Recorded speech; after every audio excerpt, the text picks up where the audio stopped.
आज मी तुम्हाला झटपट असं पालक मेथीची सुक्की भाजी बनवून दाखवणार आहे। त्यासाठी बघा कढई गरम करत ठेवली, त्यामध्ये तेल काढून घेऊया। तेल काढायचे आपल्याला अर्धी पळी, आवडीप्रमाणे थोडंसं कमी जास्त केलं तरी चालेल आणि गरम होऊन देऊया। तेल गरम झालेलं आहे, छोटा एक चमचा टाकायची मोहरी, एकदम मोहरी बघा छोटी आहे। छोटा एक चमचा टाकायचं जिरं, त्यात टाकायचे ते 8 ते 9 लसणाच्या पाकळ्या एकदम बारीक आकाराच्या होत्या, अशा थोड्या थोड्या कुटून घेतलेल्या आहेत। हलकासा एकदम लसणाचा कलर चेंज झाला की नाही की त्यामध्ये आपल्याला टाकायचे ते मिरच्या, तिखटाप्रमाणे टाका। ह्या कमी तिखटवाल्या म्हणजे जे पोपटी कलरची मिरची असते ना त्या घेतलेल्या आहेत, 4 ते 5 मिरच्या लांबड्या आणि त्या कापून घेतलेल्या आहेत, म्हणजे असे कुटून घेतलेले बघा अशा पद्धतीचे। तिखटाप्रमाणे घ्यायचं, तर थोडं परतून घेऊया। मिरची आणि बघा लसूण पण चांगला भाजला गेलेला आहे। त्याच्यामध्ये एक मोठ्या आकाराची जुडी आहे पालकची, अशा पद्धतीत मी हातानेच चीप घेतलेली आहे मोडून। कवळी होती एकदम, त्याची देठं जी कवळी होती ती पण मी घेतलेली आहे खुडून। परतून घेते पहिले। भाजी सगळी मी काढून घेतलेली आहे, फक्त मिक्स करून घेते। मिक्स करून घेतलेली आहे मस्त अशी बघा, मी खुडून घेतलेली आहे। कापून जरी घेतली तरी चालेल।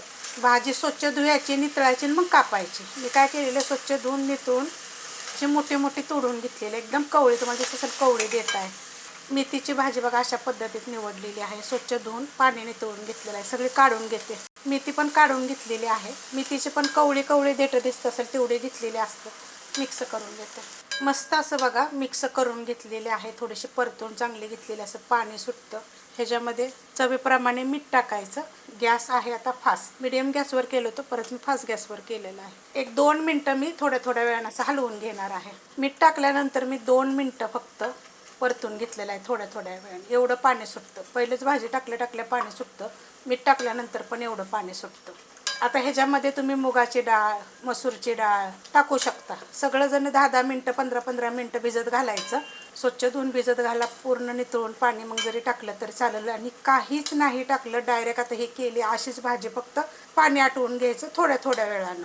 मी टाकणार आहे ह्याच्यात शेंगदाण्याचं कूट, 1 चमचा घेतलेला आहे, अशा आकाराचा चमचा आहे। आता हे आपल्या आवडीवर आहे, ज्यामध्ये तुम्ही टोमॅटो टाकू शकता, फोडणीमध्ये कांदा टाकू शकता। तशा पण सगळ्या रेसिपी मी अपलोड केलेल्या आहेत वेगवेगळ्या पद्धतीनं। त्याला काय करते, 1-2 मिनटं मी फास्ट गॅसवर हे पाणी एवढं आटवून घेते। पाणी काय लगेच आटतं, जास्त वेळ लागत नाही बघा। हे मस्त असं बघा 2च मिनटं फक्त मी शेंगदाण्याचं कूट टाकल्यानंतर फास्ट गॅसवर बघा ही परतलेली आहे। थोड्या वेळानं असं हलवायचे, सारखे हलवत बसायचे नाही। वाटलं तर तुम्हाला जर तसं वाटत असेल तर एखादा मिनिट झाकण ठेवायचं, पण झाकण ठेवल्यावर काय होतं माहिती आहे का, जास्त पाणी सुटतं। पूर्णपणे पाणी नितळून अशा भाज्या केल्या का नाही की खूप चविष्ट बघा, कलर हिरवागार तसाची तसा राहिलेला आहे।